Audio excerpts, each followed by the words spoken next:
Quando a gente não tem certeza de alguma coisa, às vezes a gente segue a lógica racional ou intuitiva, né? Então, cria-se uma suposição com base nessa lógica. Supõe que, assim como as sequências numéricas, a gente criou essa suposição com base numa lógica, né, que o efeito desses números especiais também ocorra da mesma maneira, né? Você traçando aquele triângulo, naquele período lá em cima, na linha dos arcanos do nome, que pega a abertura do triângulo. Mas isso é uma suposição, não é uma coisa comprovada, até porque para comprovar isso demanda pesquisas muito longas e que teria que se estudar talvez centenas e centenas de casos, o que não dá para a gente fazer isso, né? Porque isso tem custo, né? E esse tipo de pesquisa não é financiada por governos. Na situação em que você não tem comprovação real, científica, enfim, mas você tem uma lógica que te dá uma direção, a gente segue essa lógica, né? Supondo-se que aquilo ali é o melhor caminho, o melhor entendimento. Mais adiante a coisa vai se esclarecer e vai tomar ou, talvez o mesmo rumo ou outro rumo, né? Lições kármicas, dívidas kármicas, karma, reencarnação, não tem absolutamente nada a ver com religião. As religiões são instituições organizadas com estrutura, com mandamentos, sacramentos, dogmas, etc., e rituais, e cada religião tem a sua abordagem. Umas aceitam a reencarnação, outras não. E algumas religiões, se você fala de karma ou de reencarnação, você é exorcizado, que é coisa do demônio, e outras não. Então não se trata disso. É uma questão real da nossa existência, tá? E atualmente muito mais científica do que propriamente religiosa, como alguns ainda abordam. Porque existem pesquisas em diversas mesmo, muitas universidades pelo mundo afora, estudando mediunidade, estudando reencarnação, estudando espiritualidade. Então, é uma questão que já está dentro da ciência também. Bom, a maneira que nós vamos abordar isso com o nosso consulente, temos que ter um pouco de cuidado para não chocar as crenças deles, né? Então, por isso que eu sempre recomendo, olha, antes de ir para a consulta devolutiva, faça uma prévia, né, pergunte, ou então a ficha de requisição do mapa, que é enviada para o consulente preencher, já menciona ali para ele colocar qual é a religião dele, enfim, para você poder adequar a linguagem e não chocar, né? Então, essas questões, lição kármica, dívida kármica, esse negócio aí não tem absolutamente nada a ver com religião. É que nós associamos as coisas e depois que a gente faz as associações é muito difícil dissociar, né? A mesma coisa, mediunidade, pronto, pumba, falou em mediunidade, já bateu lá no espiritismo, na Umbanda e não sei mais o quê. Mediunidade sempre existiu, desde os primórdios da civilização, sempre existiu e é um fenômeno biológico, físico-biológico, é glândula pineal. Por exemplo, quando lá nas igrejas pentecostais, evangélicas ou até mesmo católicas se fala que a pessoa recebeu o Espírito Santo, ela recebeu comunicação de um espírito, é mediunidade, né? Vamos supor que nós tiremos a palavra karma. O que nós vamos colocar no lugar? Bom, se você olhar lá na apostila, eu já coloco um complemento. Lições kármicas, os aprendizados para a evolução. E os débitos kármicos são as provas regenerativas. Então, nós podemos modificar isso. Eu já coloco como um complemento, talvez preparando o terreno para mudar isso futuramente. Ocorre que a palavra karma, ela entrou muito no gosto popular, vamos dizer assim, entre aspas. Tá? É como dizer assim, o karma é o resultado de tudo que você faz. É o resultado da lei de causa e efeito. Então, quando se fala de karma, aqui nós estamos falando disso. Tá? Lições kármicas. Bom, talvez deveria ser aprendizados para a nossa evolução e tirar lições kármicas aí que não me parece que não se encaixa muito bem ali, porque não é propriamente uma questão. Talvez sim, porque são lições que, em algumas delas, ou várias delas, nós viemos negligenciando. Tá? Então, vem do passado, é resultado das nossas ações. Ok. Débitos kármicos são as ações que nós praticamos no passado e que geraram efeitos prejudiciais a nós mesmos e aos outros. Tá? Então, no momento, não me ocorre mudar por outra palavra, mas, olha lá, eu já deixei o gancho para uma possível mudança futura. Tá? Tirando essa coisa do karma, até porque veja, quando você vê polêmica em torno de alguma coisa, você nunca deve se colocar a favor ou contra. Sim. Tem que estudar e entender o que é. Porque a opinião a favor ou contra, ela ou é uma defesa favorável ou é uma defesa do medo de encarar a realidade, a verdade, ou seja, um ataque. Né? Então, acaba se criando esses preconceitos, que são conceitos pré-formatados, como formas de defesa à nossa ignorância. Eu não acho a palavra karma feia. Eu acho que é uma palavra que sintetiza um termo que você teria que expressar através de uma frase. Você expressa através de uma palavra. É só preciso entender o que é realmente karma, né? Qual é o significado real da palavra.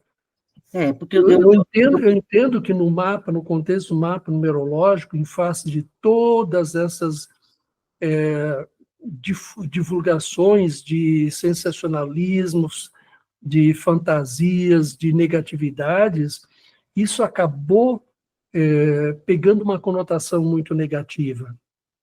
Eu concordo com isso. Tem muitas coisas na numerologia que você não consegue comprovar quem foi que fez o estudo e que trouxe isso. Isso é uma coisa que você encontra em quase todos os autores sobre numerologia. Agora não se sabe quem foi, eu não consegui descobrir ainda. Então tem certas coisas que, através da observação, eu percebo que tem algum sentido, tem alguma utilidade, pelo menos, permanece. Há outras coisas que eu percebo que não tem serventia, eu já tirei algumas coisas que eu modifiquei, o significado de algumas coisas que eu percebi que estava errado ou não tem serventia. Então, veja bem, a forma correta dessa parte dos débitos kármicos não seria somente 13, 14, 16 e 19. Porque quem fez essa organização, esse estudo, no meu ponto de vista, ele pegou 4, que um trata da vida e morte, outro trata dos bens materiais, e outro trata do ego, do orgulho, da vaidade, e outro trata das injustiças de um modo geral. Então, 13, 14, 16, 19. Mas veja bem, todos os arcanos maiores, do 11 até o 19, são arcanos regenerativos. Aliás, todos os 22 arcanos maiores são arcanos da jornada regenerativa da consciência decaída na matéria. Mas os 9 primeiros são aprendizados. O 10º é o testamento. Do 11 ao 19 são as provas regenerativas de fato. Tá.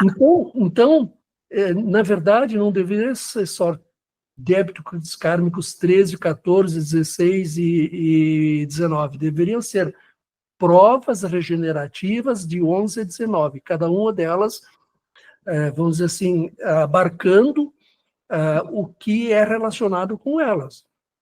O arcano 11, tá?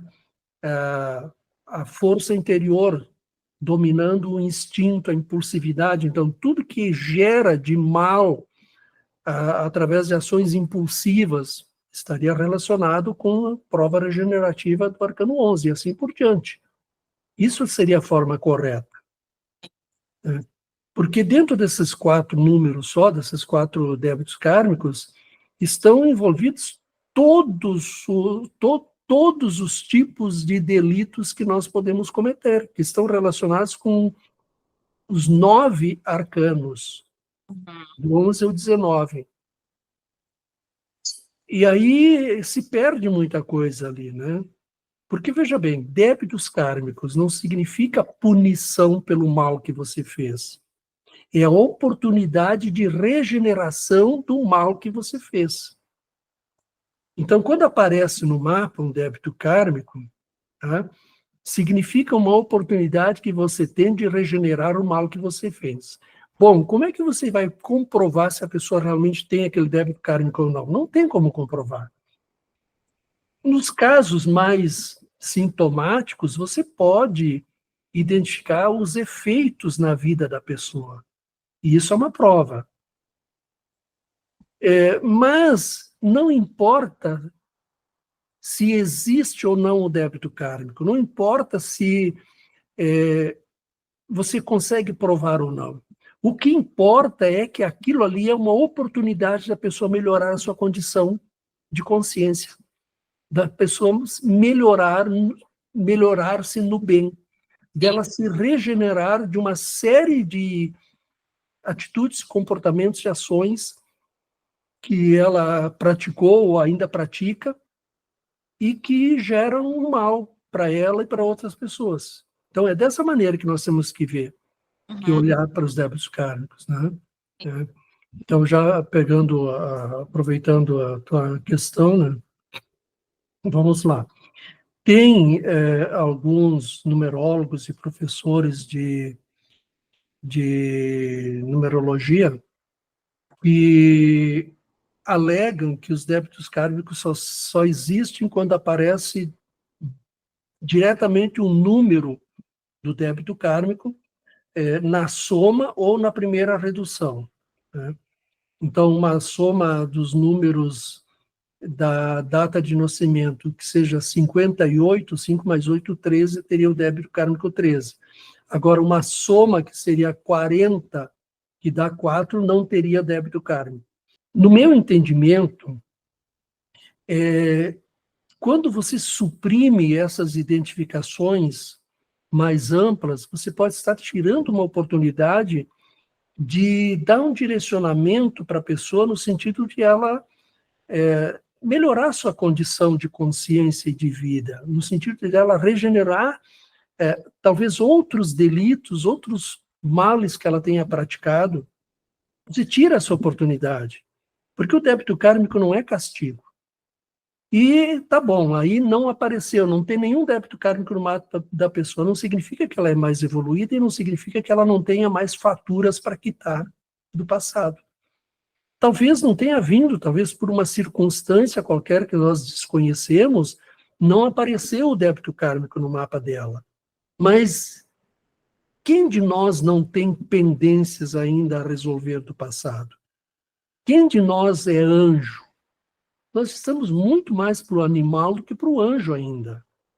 Olha os nossos impulsos de violência, e não é necessariamente violência física, é violência verbal, é violência mental, é violência emocional, é inveja, um monte de coisa. Significa que nós somos ainda muito mais animais do que anjos. Então, temos, sim, muitas coisas do passado a serem regeneradas. Quando você restringe a identificação dos débitos kármicos somente a os dias de nascimento 13, 14, 16 e 19 e aos números diretos que aparecem nas somas ou na primeira redução, você restringe oportunidades ricas e preciosas de dar uma orientação, um direcionamento para a pessoa melhorar a sua condição de vida. Então, nós consideramos que são identificadas pelos dias de nascimento, 13, 14, 16 e 19, pelos números de motivação, expressão e destino, sempre que forem 4, 5, 7 e 1, independentemente do valor da soma. Se quiser incluir o número de missão nisso também, pode incluir, não tem problema nenhum. É mais uma oportunidade. Entenda? Quando você tem esta visão e você transforma algo que parece ser pesado, denso, um castigo, você transforma em oportunidade, você está ajudando realmente o ser humano a melhorar a sua condição de consciência, sua condição de vida, né? Então, é dessa maneira que nós temos, que nós abordamos, e essa é a nossa visão sobre os débitos kármicos, e não como castigo ou algo que vai atrair desgraça e sei lá eu mais o quê. O que eu sempre coloco, tanto que nos textos, na apostila, e nos textos agora da nova apostila vai estar melhor ainda, mais esclarecedores, tem a descrição da sequência numérica e tem o antídoto. Então, veja bem, o que são essas sequências? São padrões de vibrações. Quando repete-se 3 números, intensifica-se uma vibração no número, e isso pode funcionar como uma espécie de barreira, indicando que tem alguma dificuldade de expressão de alguma coisa, de afeto, de sentimento, sei lá do que, ou alguma dificuldade para desenvolver certas habilidades da personalidade. Ou seja, são carências, as sequências numéricas, no meu ponto de vista, são indicativos de possíveis carências de habilidades na personalidade que precisam ser reforçadas. Uma vez, eu até usei muito tempo a analogia com aquelas corridas das Olimpíadas, aquelas dos 100 metros com barreira, né? Os atletas correm saltando sobre cavaletes. Imagina que essas sequências numéricas sejam aqueles cavaletes. Você tem que desenvolver a habilidade, o treino para saltar, senão você vai bater canela. E uma vez que você desenvolveu a habilidade, passa por cima e vai embora. Não é obstáculo nenhum. Veja bem, tem muita gente falando bobagem sobre isso, né? Eu lembro do livro onde ele diz que Jesus trocou os nomes, todos os discípulos, dando números de 1 a 9, mais 11, 22, e só não deu o número 6, porque o número 6 é um número de instabilidade emocional e bababá, essa coisa toda. Isso é uma grande bobagem. Se fosse realmente dessa maneira, veja bem, o que é o número 6? Vai lá na árvore da vida. A sexta sefirá, Tiferá, a beleza, a luz, o sol. Eu sou o caminho, a verdade e a vida. Eu sou a luz do mundo. Eu e o Pai somos uno. Olha a posição desta sexta sefirá. Ela está alinhada diretamente com Keter. Só que entre ela e Keter tem uma sefirá oculta, Dat, o abismo. Olha os ensinamentos de Jesus. Presta atenção nos ensinamentos de Jesus. Então, 6 é o número da posição de Jesus na árvore da vida. Então, são pessoas que falam bobagens. Agora, temos que ter muito cuidado com isso, porque nós não sabemos como é que era naquela época.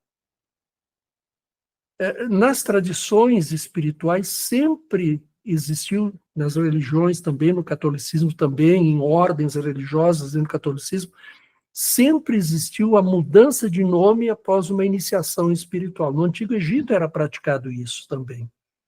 Quando você faz uma iniciação espiritual, você adota um novo nome, como sinal de uma mudança. Isso sempre aconteceu. Então, provavelmente, Jesus também, ele iniciou os seus discípulos. Ele iniciou eles nos mistérios da vida. Para os discípulos, Jesus falava a linguagem esotérica. Para o povo, ele falava a linguagem exotérica, através de parábolas e coisas todas, porque ele não podia falar as coisas que ele falava para os discípulos, em particular, nos ensinamentos diretos deles, que ele falava para o povo. Então, nós temos que ter um certo cuidado quando avaliamos essas coisas. Abraão mudou o nome, Sara mudou o nome por causa de numerologia. Nós não sabemos se é numerologia. Isso vai acontecer há milhares de anos. Abraão viveu há quantos? Há 3, 4, 5 mil anos, talvez, segundo consta, 3.000 e poucos anos antes de Cristo, 3.500, sei lá, anos antes de Cristo. Como é que era naquela época? Nós não sabemos como é que podemos fazer esse tipo de afirmação. Então temos que ter muito cuidado com essas questões aí, né? Só que, veja, tinha um propósito que nós desconhecemos, provavelmente como iniciação espiritual. Propósito de iniciação espiritual. Só que hoje nós banalizamos isso e trocamos de nome por qualquer coisa, para ganhar dinheiro. Ou seja, nós vivemos numa sociedade banal, que banalizou o sagrado, tudo né? Não temos mais significados sagrados para a vida, para nós. Vamos lá, então. Se você quer pirar, entra nesse terreno do tarô. Você vai enlouquecer. Veja bem, primeira coisa que nós temos que perguntar é o que é o tarô? O tarô. Tá? Pouquíssima gente sabe o que é o tarô. Muita gente sabe o que são os jogos de cartas chamados de tarô. E aí, você entra nesse terreno, você vai enlouquecer, porque você vai encontrar centenas, talvez milhares de jogos de cartas e de interpretações de autores diversos, muitos em contradição uns com os outros, em contradições uns com os outros. Aí você pira. Eu quando fiz o primeiro estudo para elaborar os textos dos arcanos aqui para a numerologia cabalística, eu quase pirei. Eu comprei uns 10, 15 livros de tarô e comecei a estudar eles, e aí eu não sabia qual o rumo pegar, porque tinha interpretações, às vezes, bem contraditórias. Né? Então, é uma confusão. Então, veja bem, numerologia e tarô. No meu ponto de vista, é a mesma coisa. Foi separado uma coisa que, na origem, é a mesma coisa. Por quê? O que é um arcano? Um arcano, nós podemos usar a palavra arcano, nós podemos ir buscar referências no grego, tem referências outras, mas vamos pegar do grego, significa arca, A-R-K. Arca que guarda segredos. Isso é arcano. E aí eu pergunto para você, essas cartas que você diz que são tarô, são arcanos ou não? São, porque guardam segredos. Tem um montão de informações codificadas em imagens, cores, símbolos, de acordo com o tipo de tarô. Se você pega um tarô egípcio, vai ter hieroglifos, vai ter colunas, vai ter faraós, vai ter um monte de coisas relacionadas ao Egito Antigo. Se você pega o tarô de Marcella, que é o tarô mais popular, tem outro tipo de desenhos. Então, essas cartas, elas são arcanos. Agora, presta atenção, todas as cartas são numeradas. Todas as cartas são numeradas. E o número da carta é a sua essência. E o número é um arcano também. Porque quando nós estudamos os números, nós observamos um pacote de informações em torno do número. Então, o número é um arcano, é uma arca que tem informações também, tem segredos que se revelam aos que estudam os números. Então, é preciso entender isso. Agora, esses jogos de cartas se prestam para a adivinhação ou divinação, como gostam de dizer, eu não sei por que esse termo, divinação. Adivinhação, se prestam para leituras diversas, seja para especular o futuro, bisbilhotar o passado, ou para autoconhecimento também. Tá? Isso tem funcionalidade, tem efetividade e é válido, são válidos esses jogos de cartas. Agora, aqui dentro do estudo da numerologia, no estudo dos números, nós não trazemos as cartas como jogo de adivinhação ou qualquer outra coisa. Aqui nós olhamos para a essência do arcano, o seu número. Esta é a nossa relação, numerologia-tarô. Não é com jogo de cartas. Porque se você vai para o jogo das cartas, você vai ter que optar. Vai ter que pegar um desses jogos ou outro. Então, ou você pega tarô egípcio, bom, tarô egípcio eu tenho 4 de autores diferentes. Qual deles eu vou pegar? Ou você pega o tarô de Marcelo, ou você pega o tarô de White, ou você pega o tarô do Daniel Atala, ou você pega o tarô do Ney Knife, ou você pega o tarô não sei mais o quem, ou você pega o tarô do Osho. Qual deles você vai pegar? Essa é a questão. Aí você se embaralha, você se confunde. Então, dentro do contexto da numerologia cabalística, não se olha para tarô como jogo de cartas. Isso é uma prática do tarô. Aqui é outra prática. Aqui nós estudamos a essência do arcano. Tá? Essa é a questão que nós temos que ver. Bom, cada arcano do tarô, além de ser um arcano em si mesmo, ele é um arquétipo também, porque ele é um modelo de referência de influenciação comportamental. Quem está fazendo a jornada pelos caminhos do tarô comigo sabe muito bem a força de influenciação que tem o arquétipo do arcano, dos arcanos maiores, no caso. Nós fazemos essa jornada para os arcanos maiores. Então, tem isso também. Tá? Então, o tarô é ainda um grande mistério para nós. Esses ensinamentos que nós recebemos, tá, teria vindo de Thoth. E o tarô seria parte desses ensinamentos. Só que, veja bem, quando você vai transmitir um conhecimento muito profundo para um povo ignorante, o que você faz? Você tem que criar uma estratégia que o povo entenda. Jesus usou a estratégia das parábolas.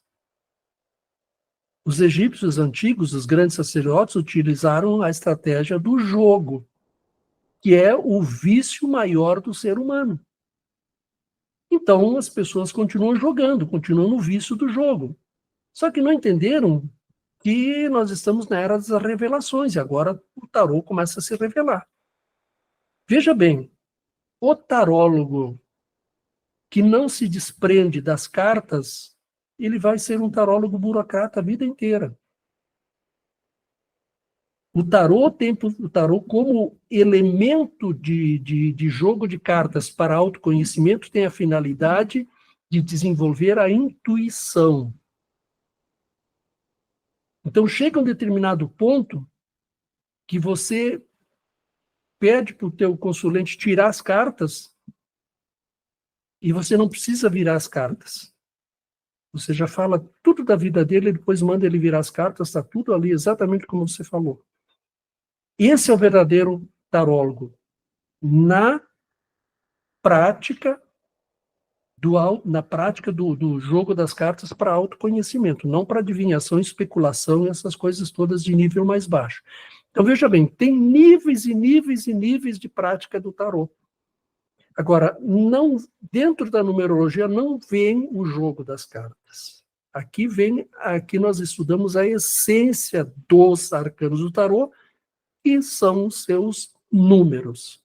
As figuras dizem muitos. Agora, as figuras foram desenhadas pelos autores. Cada autor desenhou do seu jeito, suas figuras, e aí tem todo um simbolismo em torno dessas figuras, né? Por isso que tem essa diversidade de interpretações que te confunde. Se você começa a pegar vários autores, estudar eles, você entra numa paranoia. Você não sabe qual deles está certo. No fim, todos estão certos e todos estão errados, porque não existe uma única coisa certa. Essa única coisa certa, na verdade, existe, que é o tarô. Mas tudo que gira em torno do tarô são interpretações. Gente, finalizando, gratidão imensa para vocês todos. Eu acho que vocês enriqueceram essa aula. Faltou falar um pouquinho ainda sobre as lições kármicas, mas eu acho que o que era essencial e importante foi abordado aqui. E vocês podem trazer perguntas e dúvidas nas próximas aulas, ainda como sempre, né? O que enriquece as nossas aulas ao vivo é essa interatividade, são as questões que vocês colocam, tá? Porque é dessa maneira que eu posso orientar pontualmente e ensinar pontualmente aquilo que está dificultando vocês, aquilo que vocês precisam reforçar e assim por diante, tá? Então, gratidão imensa.